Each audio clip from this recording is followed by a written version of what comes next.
Vamos a comenzar explicando cómo funciona un transformador monofásico. En este caso, un transformador ideal, que no tiene pérdidas, ¿vale?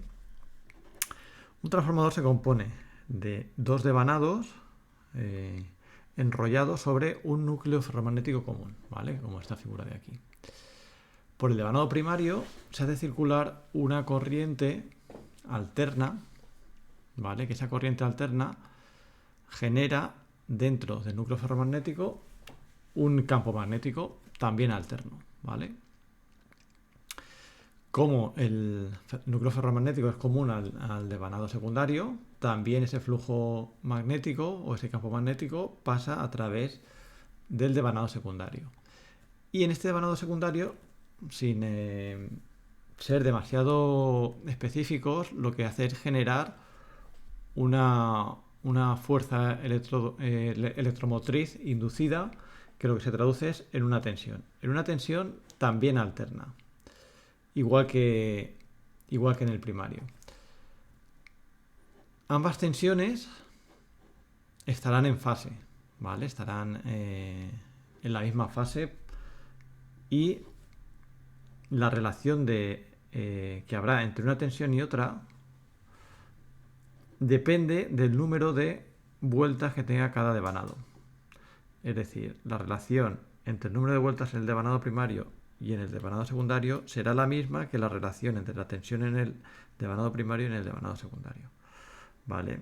Aquí tenemos un poco formulado eso que acabo de decir, y lo que nos interesa es esto de aquí, ¿vale?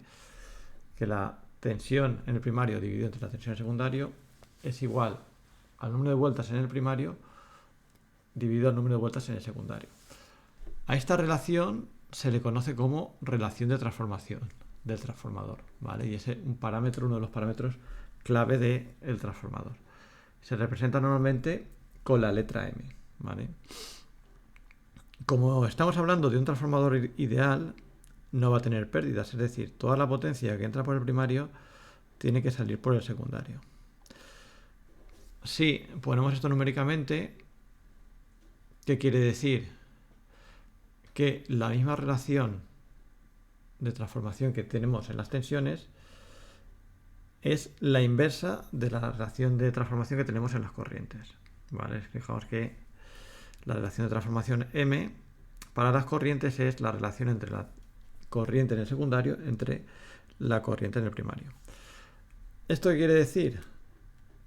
Si nos fijamos aquí, quiere decir que si la tensión en el primario es mayor que la tensión en el secundario, la corriente en el primario tiene que ser menor que la corriente en el secundario. Es decir, cuando un transformador aumenta la tensión, lo que también está haciendo es disminuir la corriente, ¿vale? Los transformadores se clasifican normalmente en reductores o elevadores, y siempre esta clasificación la hacemos tomando como referencia la tensión. Es decir, un transformador es reductor cuando disminuye la tensión, es decir, cuando la tensión en el primario es mayor que la tensión en el secundario. Y es elevador cuando la tensión en el primario es menor que la tensión en el secundario. Y un poco para entender bien cómo funciona un transformador, lo que tenemos que tener claro es que la tensión en el primario nos viene dada, que es la tensión que conectamos nosotros a la red. Por lo tanto, la tensión en el primario siempre será una tensión conocida. La tensión en el secundario, que como hemos dicho antes estará en fase con la del primario, dependerá de la relación de transformación, y la obtenemos directamente a partir de la tensión del primario.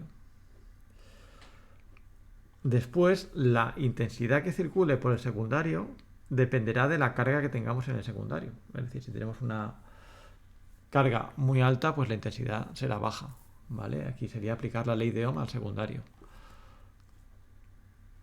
Y la corriente que habrá en el primario dependerá de la corriente que haya en el secundario, ¿vale? Entonces este es un poco el funcionamiento. Tensión en el primario, con la tensión en el primario obtengo la tensión en el secundario, con la carga que tengo en el secundario obtengo la intensidad que circula por el secundario, y con la intensidad del secundario obtengo la intensidad en el primario.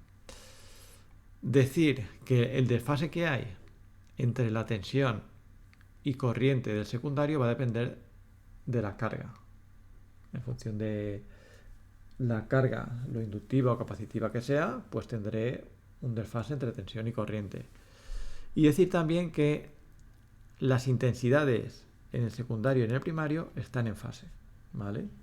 Tensiones entre el primero y secundario están en fase, intensidades entre el primero y secundario están en fase.